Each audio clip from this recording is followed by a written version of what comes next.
then the third input is actually our high pass. So let's turn down our input number 2, our notch filter, and bring up the high pass.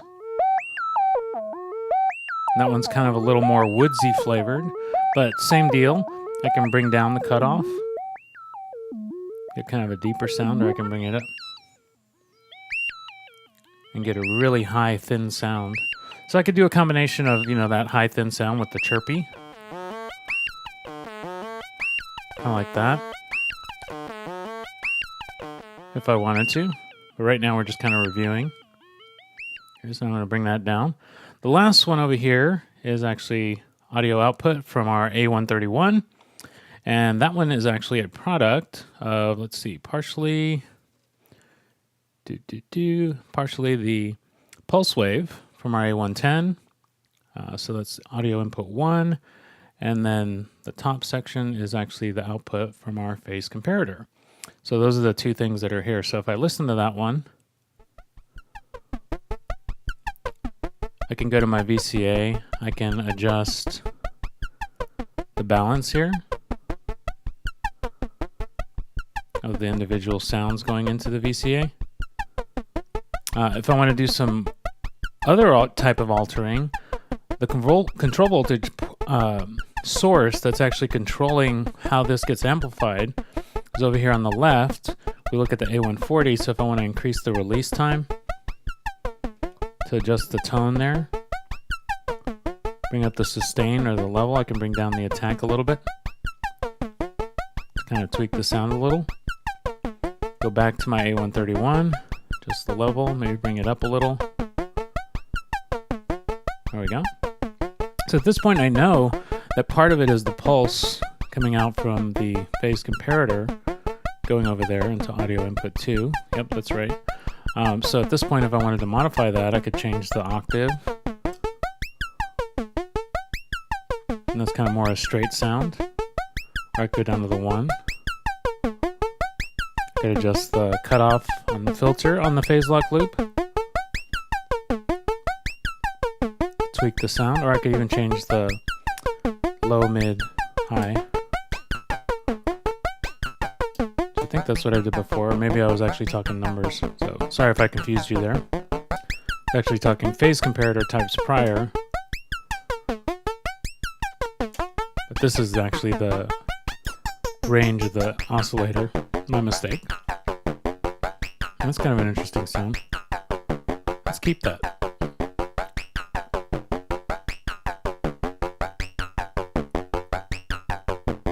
That's nice. Let's bring that up.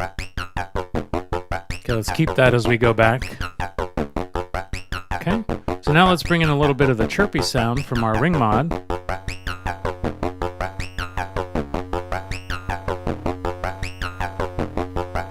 And then the 2 over here was our notch filter.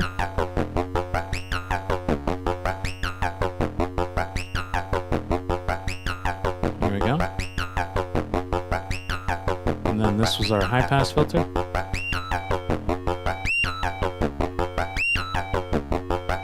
So that's a slightly different variation on the same patch. So I don't have a fancy name or anything for this. This is just kind of my patch. I kind of derived this a little bit of a mixture of what I learned from, I guess, just the regular series, because there was a ring mod. If you watch the last segment in the Doug CL patch, so that was in there. And then there was one other patch that I read about on the Doepfer Yahoo group with an A108 that was a bandpass filter.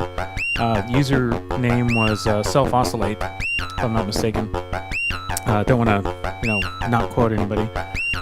So in that patch, he kind of outlined something with a bandpass filter. When I kind of was playing around with it, I wasn't really partial to the sound of the bandpass filter.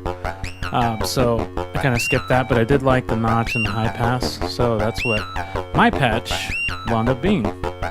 At any rate, this is just meant to kind of illustrate that the possibilities are really endless with the phase lock loop. you can come up with your own sort of recipe for how you want to use it. And hopefully throughout this series, if you've been watching the whole thing, you've picked up one or two things that are fairly useful, and some of the basic ones we were talking about just kind of theory, and then looking at what was actually coming out of it as far as on an oscilloscope and all that good stuff. Pretty interesting stuff there, I thought, at least for myself. And then we kind of hopefully took the idea out of there that the sort of idea behind the phase lock loop module is that, as I guess in the Doug CL article, it said that it allows you to add chaos in a controlled kind of way, where you have control over the outcome as much as you want. So you can add lots of chaos, or you can add a little bit of chaos, or somewhere in the middle. So right there, not that much chaos. Over here, kind of a lot of chaos. Maybe a little more chaos. And you just kind of find the sound that you like. Let's see. I think I talked about most of the stuff going on in this patch. It's mainly a lot of layers of different things here. Now, if you do have kind of questions about, well, why is that working, or what is this doing, or that kind of thing, I do have tutorials out there on the A131 and the A114. Of course, the A196, that's the series we're wrapping up. The A110, the A140, so whichever one you want to delve into, please feel free to watch those. I haven't done any on the A121, different filter types, or the A170 over here, but hopefully down the road I will get around to those.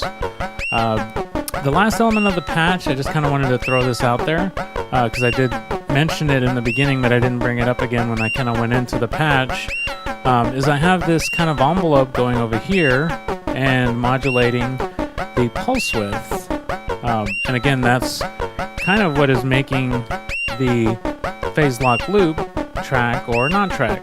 So when we're here, if I adjust the pulse width, you see how it's kind of creating different sounds coming out of the phase lock loop. Well, let's actually solo that. Actually, it'll probably be a little bit more useful. So like that's on 4. Let's bring that down. There we go. So if I just pulse width,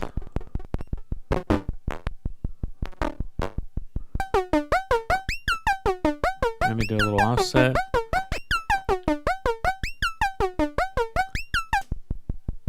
There's just kind of a little tap. There we go. Just pulse width. I could increase the amount of modulation that envelope over here is actually applying to the pulse width. That's kind of a nice little different type of synthy sound. So let's bring all that back in. I think this kind of is going to give a nice little flavor to this.